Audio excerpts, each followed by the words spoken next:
السلام عليكم. اليوم نقدم لكم واحد الوصفة اللي هي سهلة بسيطة ولذيذة وصحية. ممكن أن ناكلوها في الغداء أو لا ناكلوها في العشاء. المكونات ديالها مكتوبة على الشاشة، واللي هي في الأساس كتكون من القلب ديال الخروف. رفقتها بسلطة ديال الرز والخضر.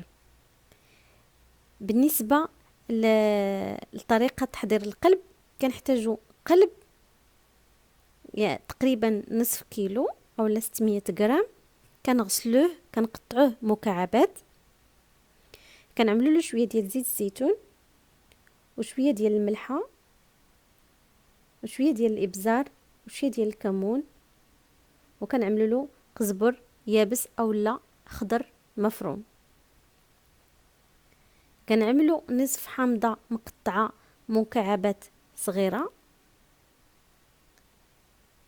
كنخلطوا هاد المكونات كلها باش هاد القلب يشرب مزيان في هاد التوابل.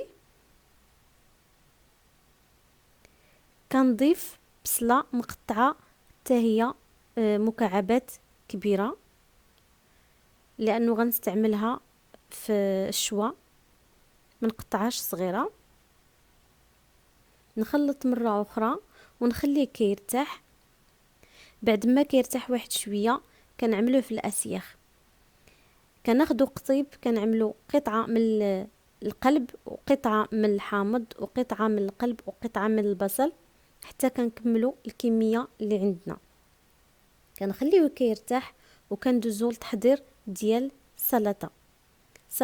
هنا استعملت الخضر مع الرز. بالنسبه للخضر استعملت 3 الانواع. استعملت البروكولي والشيفلور او الزهره، واستعملت الجزر. هاد 3 الخضر سواء اننا كنسلقوهم في الماء مالح او لا كنعملوهم في البخار. بعد ما كيطيبوا كنصفيوهم، كنعملوهم في مقلاة فيها شويه ديال الزبده، كنعملوا لهم شويه ديال الملحه، شويه ديال البزار وشويه ديال الكمون، وكنخليوهم كيتشربوا مزيان في الزبده وفي هذه التوابل مع التحرك مره مره. ما نبداوش نحركو يعني بسرعه او لا بقوه، لان ممكن يتهرس لينا البروكولي وتهرس لينا الشيفلور. كنخليو هاد الخضر على جنب وكندوزو كنحضروا الرز كنسلقو نفس الطريقه. كنصفيه، كنعملو في شويه ديال الزبده مع نفس العطريه، ملح، ابزار، كمون. كنخليه على جنب وكندوز يعني كنبدا كنطيب القلب اللي شرملت وعملته في الاسياخ.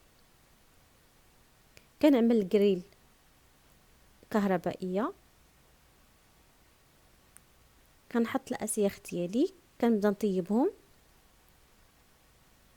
ومره مره كنقلبو باش ما يتحرقوش حتى كيطيبوا كليا.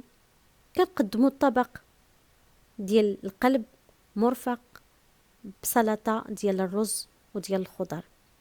كنتمنى ان الفكره تعجبكم، وشكرا لكم وبصحه والراحه.